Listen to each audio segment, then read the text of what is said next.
Welcome to another episode of DD on the Spot. As always, I'm your host, Ryan Johnson. And before I get to our guests here today, I'd like to remind everyone that if you enjoy this content, to please give a like and subscribe down below. I'd greatly appreciate it.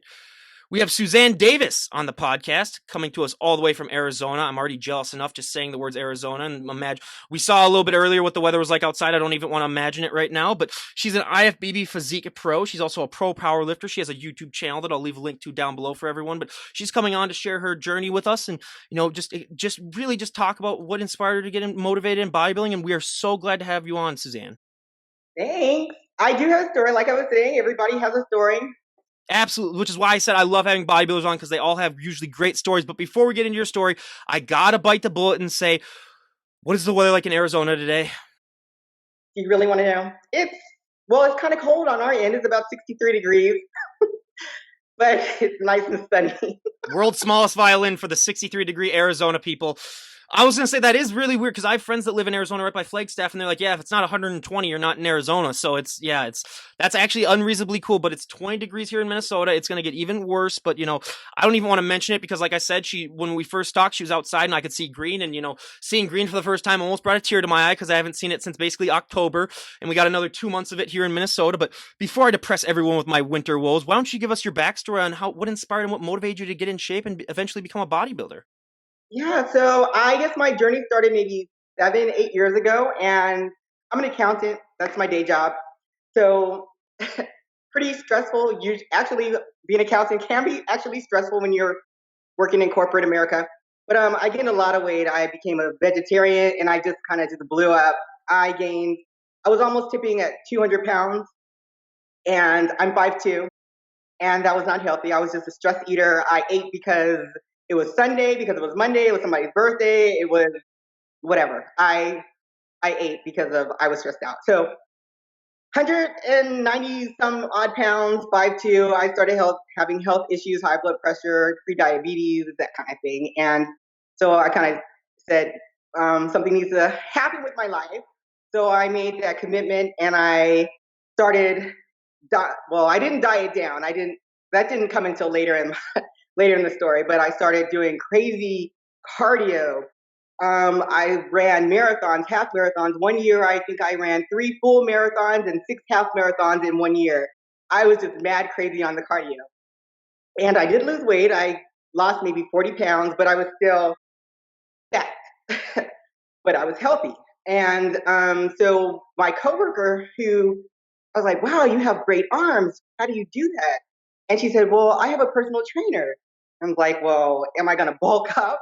Am I going to start looking like the myths that are out there? Am I going to look manly? Are my hands going to get rough? I actually asked, are my hands going to get rough? She's like, no, just go.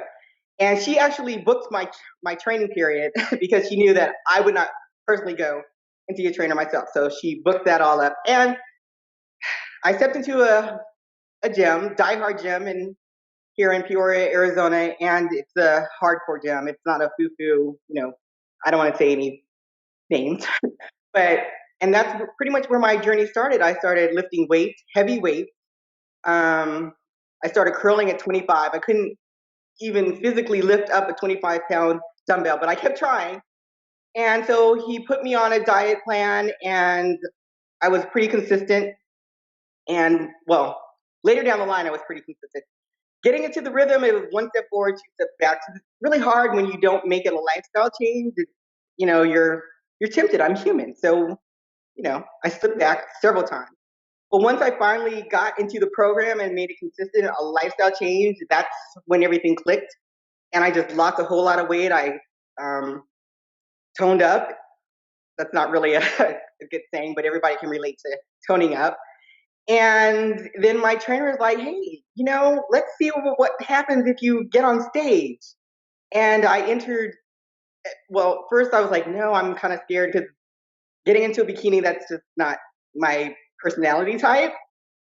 And I got my bling bikini, and 10 days later, I stepped on stage at an NPC show. First time, I actually placed second. And that's just how the ball started rolling. But in the meantime, within those 2 years, I became a powerlifter and just lifting heavy weights. And my trainer again was like, okay, we're going to put you on a platform. A week later, I did my first powerlifting contest, and actually, I think I got first place in my weight class, which was 123-pound weight class, and that's just how that ball started rolling. And so it was just nothing that I planned to do, but hey, my trainer's like, you should do this, and you have a good trainer, you listen to your trainer, you trust your trainer, and that's just how the story ran. And here I am today.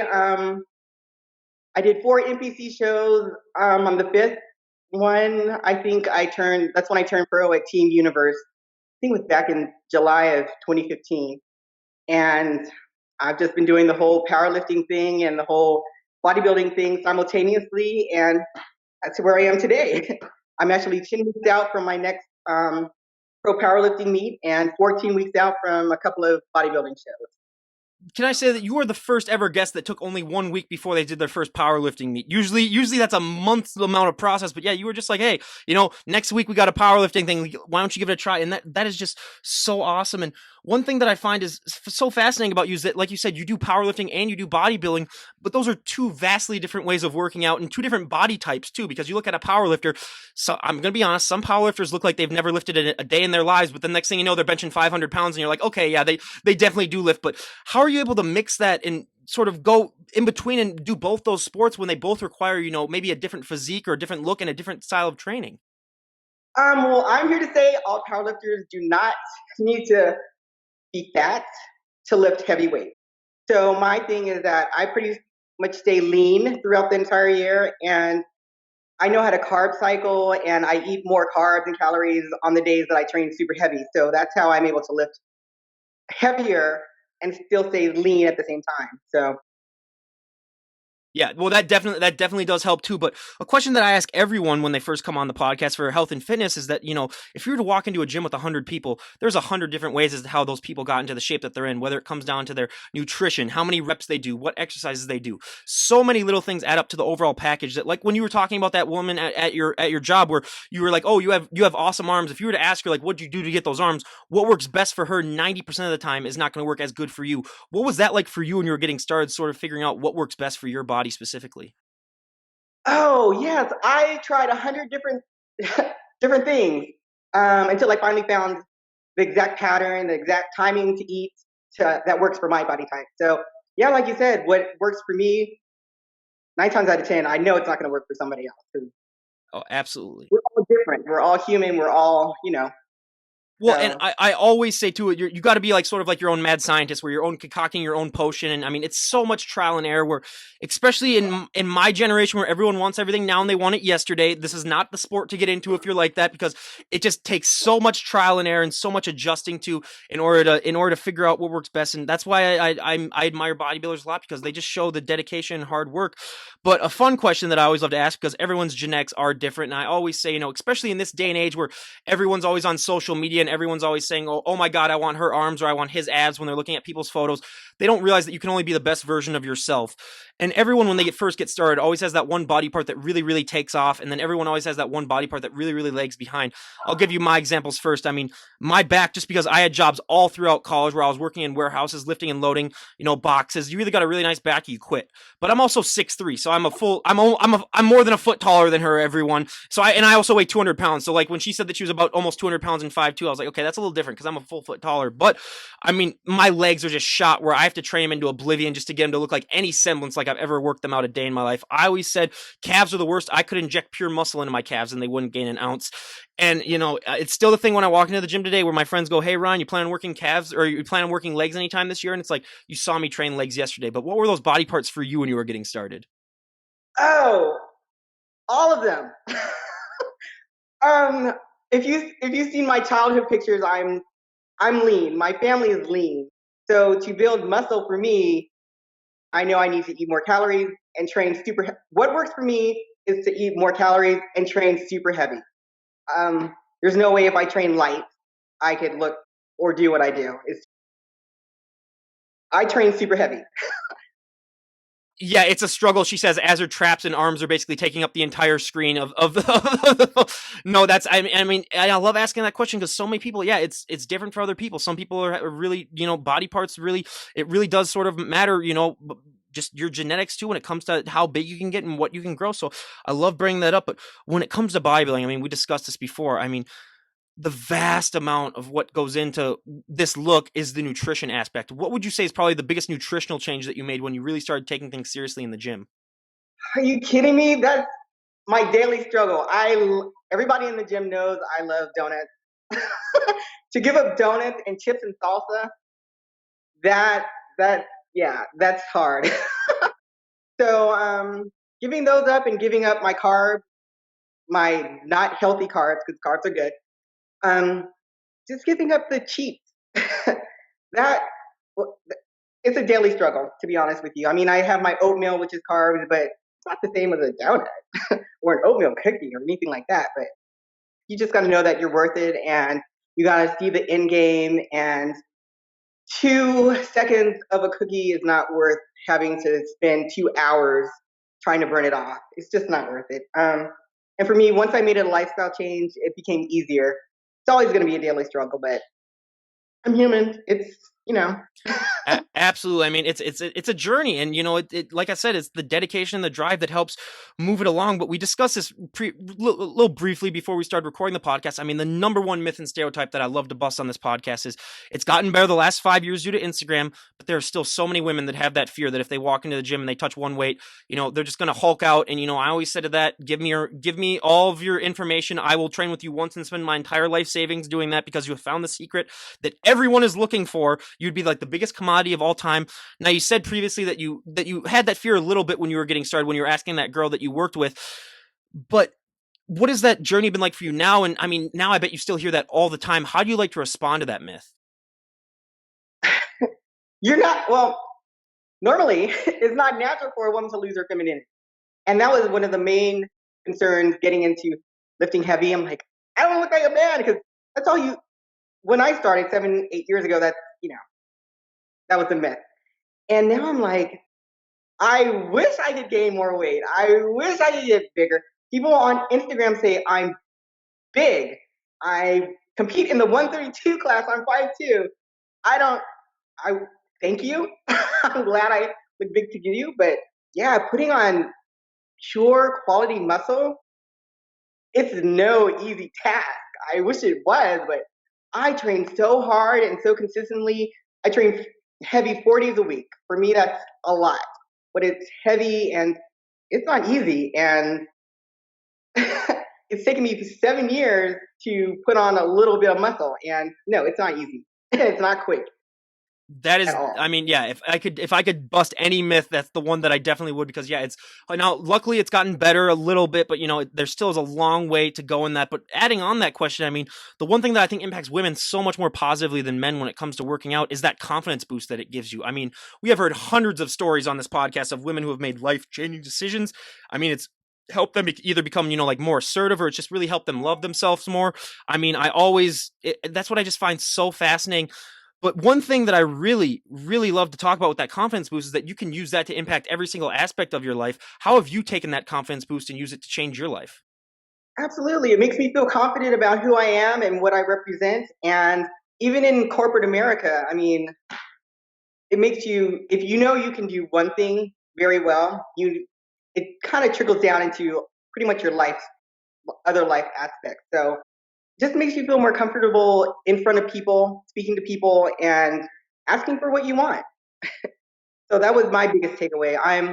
Like I said, I'm an accountant by trade, and I'm kind of reserved actually. And this is really even do this or even put myself on a stage or a platform that's totally out of my comfort zone, and which is why I will continue to do it as long as I can, because it makes me more confident in myself because it's something out of my comfort bubble. So I've known way too many accountants in my life, so I totally understand what you're talking about. A little bit more reserved. They like their numbers. They like just doing their own thing. But being that, I mean, you look the way that you look and you're an accountant, is that kind of weird, especially in the office where, I mean, most accountants do not look like that, and it's more of a desk job, so you're at your desk. What is that experience like for you, being that you're probably one of the few female bodybuilding accountants? yes, I agree with that. Truth be told, there are several professionals. I know a couple of lawyers and So, it's in the industry, but sometimes what I wear, you can obviously see the definition.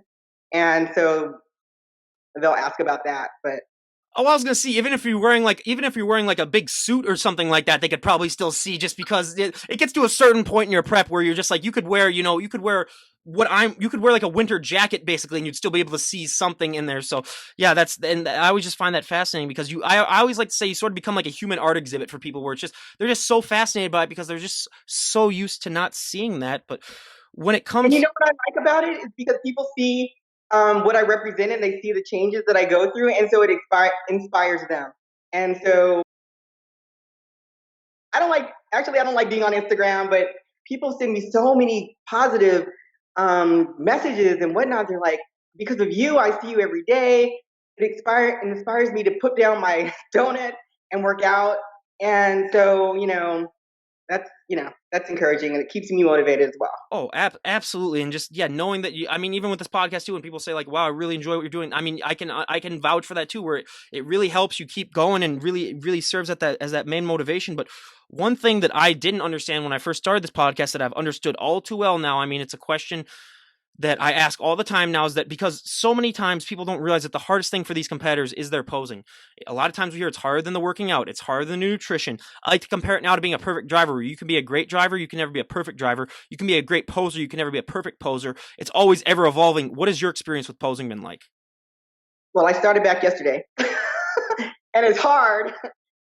Oh man, yeah. An hour a day at least minimum just to look like that it comes natural. But yeah, it's one of the most difficult things because you have to keep that pose and you have to keep pumped for a long period of time. And all that hard work that you put into the gym, if you don't look like you practice posing on stage, all that hard work means pretty much nothing. So it's one of the most important parts of bodybuilding that there is, especially when you're at a pro level. Yeah, you can tell people who have not put in the time and posing, and it's very insulting. Oh, well, I always say too, you could be the most muscular person on the planet. If you don't know how to pose, you're not going to win just because it's just it's just undervalued in the general society. But in bodybuilding, it is the go-to thing if you want to be a good competitor. But out of your physique poses, what is your favorite pose to do and what is your least favorite pose to do? My favorite, only because I get the most compliments, would be my back pose. And my least favorite, I'm sure all the ladies can attest to this, would be the ab pose. Doing a great ab pose, you have to, it's an illusion. You got to make it in your best, got to show your best. By far, our most common answer is the ab pose, just because it's just such an awkward pose and it's hard to make it look natural. Yeah, I get that all the time. I always said for me, if I ever competed, the back would be my favorite, just because you can let your smile down a little bit. You don't have to be smiling so much, because we had a guest from Australia come on and talk about how I let my smile down for 15 seconds and they docked me off points and stuff, and that's another thing that people don't get is that if your jaw might be the most sore thing after a show just because you're smiling the entire time and just maintaining, like you said, maintaining that illusion. But a fun question, as you can tell, I'm one of the palest people that you'll ever meet in your entire life. I mean, my thick Norwegian skin, where I can't go outside without getting burnt to an absolute crisp, or getting farmer's tan, where, let's be honest, that is not a real tan. Never been tan a day in my life, but bodybuilders get tan, and I've always wanted to know sort of what that feels like. So I always ask this to all the bodybuilders. I mean, what is that feeling like when you get that tan on? Because we hear so many people talk about, you see muscles that you never even knew that you had. Everything really seems to pop out. What is that feeling like for you when you get that last coat on? You realize, wow, I'm ready to go on stage now. Yeah, it's like a whole new person. Like, who is that? And then when you get the oil on and then you see everything pops out and everything, like, bam, it's a freaking amazing. And just going through the whole last 10 days of prep where you can see changes every freaking day. To me, that's like, wow, the body is really amazing. And then to have the sugar on top, which is your tanning and your oil coating, that's just like, wow, all this hard work, and now bam, you can totally see it. It's just amazing. I think it's Yeah, well, yeah, and yeah, it really is, it adds on the final touches. But one of the things that I think people don't realize too is that, I mean, you can't sit on anything, you can't really lean up against anything. You basically have to become a human statue, which is another thing where I was like, don't these bodybuilders have to go through enough as it is? But then they got to just be so restricted by that tan. But yeah, so like I said, with anything no, that wait. when you get tan, that's like the final end part. You're like glad to be tan because then you know it's almost over and you can eat your cheap snack after you step on stage. So yeah, you're like, well, I don't know about anybody else, but I'm like hyped. That's like the final. It's like almost go time. Oh yeah, you're hyped. You're hyped about that, but it's like you can't sit on anything, can't do it. So you gotta be careful with that. But yeah, I would be hyped too if I ever got that last time. I'd be like, okay, all this hard work, all this hell that I've been going through, finally I get to step on stage. But that leads me perfectly into, I mean, a question that I ask all my guests, whether they be my bodybuilders or my up and coming bands and musicians. For my bands, I always ask, what is that feeling like when you get to walk up on stage and perform live in front of hundreds to thousands of people? That also applies to the bodybuilders that I have. What is that feeling like for you when you get to walk up on stage and show off all that hard work that you've worked months upon months on? It's a nervous, a nervous, exciting feeling. It's like all of your senses are bang, like all at one time. It's like a rush.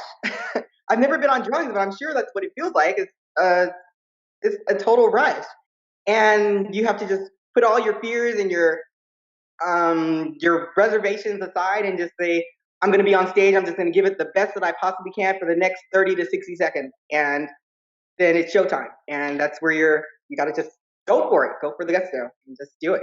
Absolutely. I mean, yeah, that's the best way that I could put it as well. I mean, it's just you just got to go for it, and you just got to, yeah, it's definitely go time. But when you are on stage, does time seem to slow down, or does it seem to speed up, or is it sort of a mixture? That's, yeah, good question. No, it's in slow motion. Seriously, it's like you're on stage forever, and especially if you get moved around and shuffled around, and then you have to do the posing all over again. Yeah, I think on average we're on stage for maybe 60 seconds, maybe, but it feels like 60 minutes. So yeah, it's the longest time ever because you can't hide. You're there. I'm like, hello, let's judge. Let's do this. Yep. I mean, yeah, there's no way to hide in that. So you're definitely out there. So yeah, that's just an experience in and of itself. But how would you compare the excitement that you get for powerlifting as opposed to bodybuilding? Do you get the same butterflies? You get the same feeling when you're about to go for a powerlifting lift as you do when you walk on stage for bodybuilding? I get nervous when I run a marathon. Yeah. Oh yeah, trust me, I would be sweating too. I would be absolutely just nervous. I mean, my tan would probably dry off by the time. I mean, my tan would probably just fall off by the time I got on that stage. But a question that I like to ask all the people that have won pro cards on the show, because for anyone out there that doesn't realize, I mean, a lot of these competitors, winning your pro card is the highlight of your career, just because that's the affirmation that all of the hard work that you've put in has finally paid off, and you're a pro now, and you can go to pro shows. What was that feeling like for you when they announced your name and you realized, oh my god, I'm a pro now? Wow. It meant a lot because my father passed away maybe 3 weeks prior to me obtaining my pro card, and so it meant like, wow, I finally did this. So it just meant a lot because I put in a lot of hard work, dedication. I know my trainer is super happy, proud, and whatever, but it's like, wow, I'm finally rewarded for something I put so much time and dedication and heart and soul into. And yeah, that meant a lot. It, it was like a reward for all of the hard work that we put into doing that. I mean, I can't imagine what that must have been like, just because, yeah, people just they're not there for the days when you're all tired out and you're all depleted and you got to go on your cardio, or you got to go on the treadmill. People just don't see that. They see the finished product and they see the beginning. They don't see the struggle in the middle part. So yeah, after that journey, yeah, I can't imagine what that feeling must be like. But now a fun question: what is your go-to post-show meal? Are you kidding me? I always say I'm going to eat whatever I want, however I want, but then I eat like watermelon and pineapples and a salad. Nothing. You really go to town. Yeah, I really go to town. No, I mean I have my dedicated cheat meals, but for me, if you can have it, I don't really want it anymore. It's just the days that I know I can't. That's when I really want it. But I don't know. Yeah, absolutely. I mean, I always said if I ever competed, I would just rent out a Five Guys after the show and just be like, "Here's $1,000. I'm buying you out for the night. You're gonna feed me until I either die, puke, or pass out. But either way, I am getting my money's worth." But Another stereotype that I love to bust is, I mean, so many people don't realize that that look that you guys put on stage is not a sustainable look. We've had so many people, especially when they first get started, that's a big shock to them, where they're just like, oh, wow, I just assume because of all the hard work and dedication that I put into it that I'm going to be able to maintain this, but you're not going to be able to be that stage lean for forever. What has that experience been like for you? And has it gotten easier for you as your career has gone on to accept the fact that, hey, this look that I present on stage, I'm not going to be able to maintain it? Um, yes, it's a mental thing. A lot. I would say the majority of us go through it because we're used to being so lean for so long, and then when we put on a couple of pounds, we think we're fat or we're like doing something wrong. But we have to have this essential fat, and it's something you have to remind yourself constantly that it's okay that you're not all veiny and all vascular and all shredded 24/7 because that's how you get injured. A lot of people, I know a lot of people who stay super lean all year long and then they get injured. And your body needs certain level fats, just to recover properly. So, Well, and I always say too, it's just like starting your own business where you got to spend money to make money. You got to put on weight if you want to put on muscle. I mean, that's just unfortunately for so many people, that is the truth, though. I mean, you just have to do that. So, and also, yeah, like you said, you don't want to be that lean first of all for that long because what people don't realize, the brain farts that you get, all the mind games that played, and you're just, it's not a fun time normally when you walk up on that stage. People don't realize that you're normally at your weakest point as opposed to your strongest point. So that's another thing that a lot of people just don't understand. But two questions that I love to ask all the health and fitness guests that come on the podcast. I mean, for the first one, there were so many positive things that happened to me when I started working out and getting in shape. But one of the negative things is that you're going to get asked to move a lot of people's furniture. You're going to get asked to open a lot of pickle jars or bottled water or anything that's sealed on tight. You're the go-to strength person. I'm still at home with my parents for the next 2 months before I move out. And every single time that they come home with groceries, I basically have to lift the car into the driveway and carry in the groceries for them. Has that been a similar experience with you where people just take one look at you and they just assume that you can do favors for them? um, no, Oh, no. But what irritates me is, random people want to touch you, and that I'm a germaphobe. I don't like to, don't invade my space, and don't touch me. Like, can I touch your muscles? I don't know you, so no. But that's the biggest, one of the biggest. that was one thing that I dealt with a lot in college. Was that anytime I go sleeveless at a bar, drunk girls would come up and they'd want to feel my arms. But this was Ryan Johnson in the college years, so I was vain a little bit. I'd pump it up for him a little bit. I'd give him a show just because. But that's the college years are they're a couple of years past me now. So yeah, we've matured a little bit. But yeah, I totally get that. And lucky for you, you can look like this and not have to get asked to move stuff because I always said for me, well, being a guy, that's probably the big thing, and being 6'3", I mean, I could have zero muscle at all, and they'd say, "Oh, tall guy, come and help us," and it's just, oh my God, it's still just a never ending struggle for me. But I mean, my favorite question to ask, because fit guys have their own problems when it comes to clothes, but fit women clothing options, vastly, see, we get that reaction every single time, vastly more difficult. I mean, I always said the moment that you said that your arms and your shoulders really took off, I was like, okay, that means, dresses are not going to be your best friend. Jeans are another thing that we hear of all the time, where it's like, if you have a big lower body and a small waist, good luck finding jeans. What have been some ways that you found that you're able to compensate for the fact that your clothing options can be severely limited? Yes, I can't wear my Oxford shirts or my my what do you call it, my stiff shirts anymore. Plus, I'm 5'2", so being a petite and short makes everything more difficult. But yeah, finding a tailor to to hem your clothes, or I just have to wear stretchy shirts even when I'm at work. Everything has to be stretchy, just to compensate for size. Oh, I mean, yeah, and we had two guests on the podcast that did their own fashion line. I said, hey, I have an idea for fit. I mean, you'd make so much money, but they haven't came back to me yet. But yeah, if someone were to come up with that, I mean, that's just one of those great ideas. But since you are, like you said, 5'2", and I'm 6'3", I always love to ask the shorter guests on the podcast. I have some taller guests too. Do you find that being shorter has actually helped you a little bit when it comes to building muscle? Because believe me, being 6 foot, it's a little bit harder. You get the longer limbs. I mean, you have a little bit longer muscle bellies. Do you find that it's a little bit easier for you to maintain the amount of muscle To maintain, and even grow, just because you have shorter limbs, you don't have to fill them out as much? I don't know, because you don't have to show. to fill them out as much because I'm short. That's funny.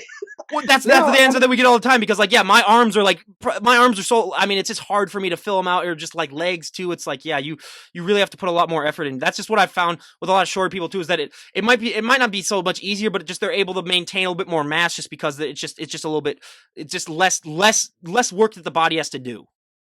I don't know. I think everybody's different. I work out with a lot of short women who are shorter than me, and they're not as I don't know thick as I am, even though we're the same ethnicity. I'll put that out there. Um, but yeah, everybody's different. So my body type is I gain fat and weight easy. I also lose it easy. So it's going to be an up and down struggle. So Mhm. No, yeah, I'm just saying that because the vast majority of my guests that are female that have been like super muscular, they're usually on the shorter side where they're like 5'3" or shorter. The only exception that I really had was Katie Lee was on the podcast and she's like 5'8" or 5'9" or something like that, and she's just huge too. But yeah, normally it's on the shorter side. So I don't know. I'm trying to be scientific about this and maybe drop a conclusion where maybe that's the case. But yeah, to be honest with you, when I compete on stage on a bodybuilding show, I'm like one of the shortest women there. I'm one of the smallest women on stage. So I don't know. I guess it's I just like everything else in life, it differs in it, and it's different for every type of event. I mean, yeah, that's why I really think it really does. It might just be genetics, you might just be born with it. Yeah, so but it is it is fascinating just to see, especially like yeah, if you were to stand next to someone who's like 6'3" and just as muscular, it's just fascinating to see that because it's just a wide difference of what it looks like. But yeah, it's just so fascinating talking about this lifestyle. But out of what would you say was probably one of the biggest misconceptions that you might have had about powerlifting before you got started into it, and what is your opinion about it now? I didn't know about powerlifting ever until I started doing powerlifting. Um, so I don't know. I guess the biggest misconception, I guess in general, is that you have to be this big, humongous woman to lift heavy weights, and that you're going to change your femininity or your sensuality, or you're not going to look like a female anymore if you lift all these heavy weights. And I don't think that's true. Oh, we're gonna disprove this right now. Can you give us a front double bicep? And I'm just gonna say, does she look like Dwayne the Rock Johnson, or does she look like Hulk? Look at that. That's awesome. But yeah, she doesn't look like Dwayne. She doesn't look. I mean, that's just ridiculous. We hear that all the time too, and it's just yeah. I find it so fascinating that especially in our culture, where if you were to fat shame someone, you'd get ripped apart. But if you were to make fun of a woman who's in shape, they don't care. I mean, I just find that so just perplexing that's the way it is, where you can make fun of someone for taking care of themselves, but if you make fun of someone who maybe might have let themselves go, good luck to you dealing with the internet and stuff like that. So I do find that really funny. But now's the part where you really embarrass us in the podcast. What are your best powerlifting lifts? Oh, um, let's see. My best, see, in the gym, let's say 450 squat, 260 bench, and I think a 496 deadlift. So yeah, So you're literally benching twice your weight, basically. yeah, pretty much. That's the goal. Yeah, a lot of hard work. It And is can a I just lot of mention hard work. backtracking on what you mentioned before is when I will say I was obese. I was 44% body. My body fat was 44%, and I never got hate until I became 130-pound lean woman. Now I get all these hate mails, and I look like a man, and I'm on this, and I'm doing that, and yeah. So I'm healthy, and I get hate. Yep. It's an enigma that I just don't understand that either. Where it's just like, yeah, you would never. Yeah, that's the one thing where I mean, I think it has been slowly getting a little bit better, but yeah, still, we hear these stories all the time, and it's just making me wonder, just like why, like what? I mean, a lot of it's probably jealousy, and because you're in more shape than most of the men probably that comment. I mean, it's just there's just so many issues that happen with that. But yeah, I still do truly find that fascinating. But if we were to talk to you a year from today, what are some goals that you'd like to have achieved? What are some, I know you said you're getting ready for a lift and then a bodybuilding show, but if we were to talk a year from today, where'd you like to be at in your journey?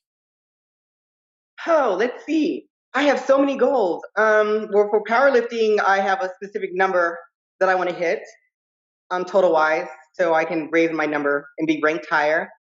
Um, and to just place higher in the bodybuilding world. And unfortunately, everybody's saying I have to choose one or the other if I want to get higher in one or the other. So that's sometime down the line, I'm sure I'll have to make that choice, which one I want to put on the back burner for a minute and just excel in one sport versus the other. Um, Yeah. No, and that no, and that's awesome. And uh, if someone were to walk up to you and say, you can change one thing about the sport of bodybuilding and everyone would go along with it, what would be one thing that you would like to see changed? wow. One thing? No, just joking. Um, I don't know. I like the way that the bodybuilding world, as far as the female aspect is going, I like the way it's going in the future.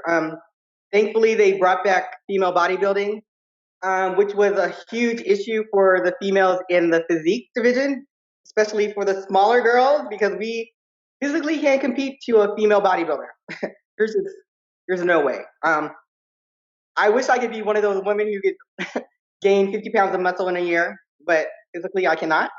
So I can't compete with the female body. So I like the way, I think it's Jake Woods who just bought out Olympia and um, the fitness magazine. And so he's brought back female bodybuilding. So I like the direction that it's going. I like the way that the females look like females. I'm just gonna say that, and I'll just leave it like that. I just like the way that sport is. Well, I'm just gonna say this too, because for all the comments that people get where it's like you look like men, some of the female bodybuilders, I'm not gonna lie, that statement might be a little true, but that's just them. But but again, it's just part of the sport and it's just part of the thing. But it just shows the drive and the dedication. And let's be honest, when everyone's all dieted down, they don't look like they should anyway. When they're all, I always call it the skeleton face. I had a friend of mine that competed and she was doing a figure show, and I went to go give her a hug. It was her last time she trained before she did it. It was like hugging a skeleton. It was like I reached like all the way around her and I was like, oh my god, like she was muscular, but it was just like there was nothing there. Like her skin, like you could literally just like rip her skin off basically if you wanted to. But yeah, I just find that's so fascinating. And yeah, but we are past Valentine's Day, we are past New Year's Eve, but there are a lot of people still around this time that are still trying to get in shape and trying to adapt, a more healthy and fit lifestyle. What advice do you like to give people if they come up to you and they say, "Oh, hey, I'm really looking to, adapt a lifestyle and get more in shape." What do you like to tell those people? Just stick with the program. If they're brand new to the sport or any sport, find a good trainer that you'll work with, and be consistent.